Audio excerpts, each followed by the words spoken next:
Okay, let's just dive right into this. Welcome to this explainer where we're going to completely deconstruct the oldest, most frequently repeated, and honestly, probably the most misunderstood advice in the entire writing world: show, don't tell.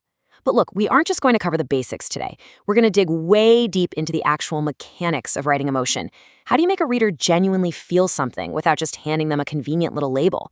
Grab your notes because we're going to completely unpack the secret of showing emotion. I want to start by looking at a pretty jarring comparison. Take this sentence right here. The girl was scared of the wilderness, but suddenly her fear disappeared. Now, when you read that, does it make you feel anything? Probably not, right? It fails entirely because it doesn't offer us any visual proof or evoke a real gut feeling. You're basically just being handed a fact. Now, contrast that with a showing sentence, pulled straight from the novel Where the Crawdads Sing. Kaya laid her hand upon the breathing, wet earth, and the marsh became